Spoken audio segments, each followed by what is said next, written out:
حضرت عائشہ رضی اللہ تعالیٰ عنہ فرماتی کہ حضور کے وصال کے بعد، حضرت سیدنا صدیق اکبر کے وصال کے بعد بھی میں جب ان کی قبور پر زیارت کے لیے جاتی تو میں معمولی اوڑھنی اوڑھ کے چلی جاتی، اس خیال سے کہ ایک میرا شوہر ہے اور دوسرا میرا والد ہے، تو میں معمولی اوڑھنی اوڑھ کر کے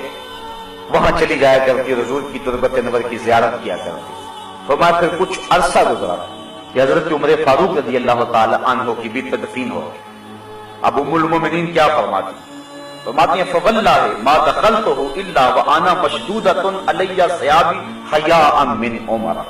کہ اس کے بعد جب بھی میں جاتی تو موٹا کپڑا لے کر جاتی، مجھے حضرت عمر سے حیا آیا کرتی تھی۔ ایک تو یہاں حضرت ام المومنین کا عقیدہ سمجھیے، اور دوسرا حیا کی کیفیت یہ ہے کہ حضرت عمر فاروق رضی اللہ تعالی عنہ سے جو کہ قبر میں ہے اور مٹی کے کتنے پردے ہیں اوپر، لیکن فرمایا اس کے باوجود میں اوڑھنی اوڑھ کے جایا کرتی تھی کہ مجھے حضرت عمر فاروق سے حیا آیا کرتی تھی۔ اللہ کے محبوب علیہ السلام نے ارشاد فرمایا بہت ساری عورتیں کہ جنہوں نے کپڑے تو پہنے ہوئے ہیں لیکن ان کا لباس اس طرح کا ہے کہ ان کے ابھار اور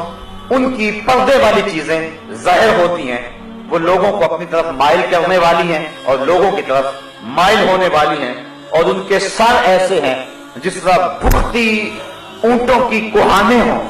حضور نے فرمایا کہ وہ عورتیں کبھی بھی جنت میں داخل نہیں ہوں گی بلکہ وہ جنت کی خوشبو بھی نہیں پائیں گی، اور احادیث میں آتا ہے کہ جنت کی خوشبو 500 سال کی مسافت سے آنا شروع ہو جائے گی۔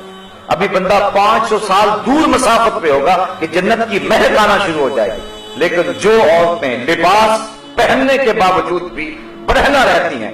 اور جو لوگوں کو مائل کرتی ہیں اور ان کی طرف مائل ہوتی ہیں، اقبال نے کہا تھا نوجوانہ چوں زنا مشغول تن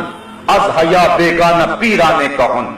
کہ میری قوم کی حالت یہ، آج سے 60-70 سال قبل اقبال نے کہا میری قوم کی حالت یہ ہے کہ جو جوان ہیں وہ اپنے تن میں مشغول ہو گئے، ہر وقت تن کی پٹی میں لگے رہتے ہیں، ہر وقت وہ اپنے جسم کو سنوارنے میں لگے رہتے ہیں، جبکہ یہ وظیفہ عورتوں کا ہے، یہ مردوں کا نہیں ہے۔ لیکن بیوٹی پارلر پہ اب تو مرد بھی سج کے آتا ہے عورت کے ساتھ ساتھ، تو نوجوانہ چوں زنا مشغول تن، اقبال کہتا ہے کہ جو مرد ہیں جوان ہیں وہ بھی عورتوں کی طرح اپنے تن میں مشغول ہے، از حیا بیگانہ پیرانے کہن، اور جو بوڑھے ہیں وہ بھی حیا سے بیگانہ ہو گئے۔ ایک روایت کے لفظ ہیں، حضور نے ارشاد فرمایا کہ تم میں سے بہتر جوان وہ ہیں جو بوڑھوں کی پیروی کریں، اور بدترین بوڑھے وہ ہیں جو جوانوں کی پیروی کریں۔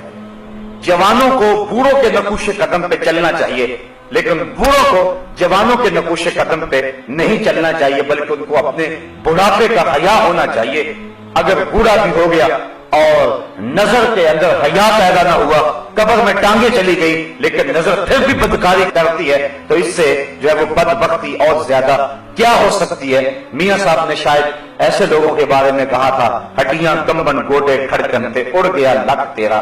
اجے بھی بدیوں باز نہ آئوں جیو مرد دلیرا۔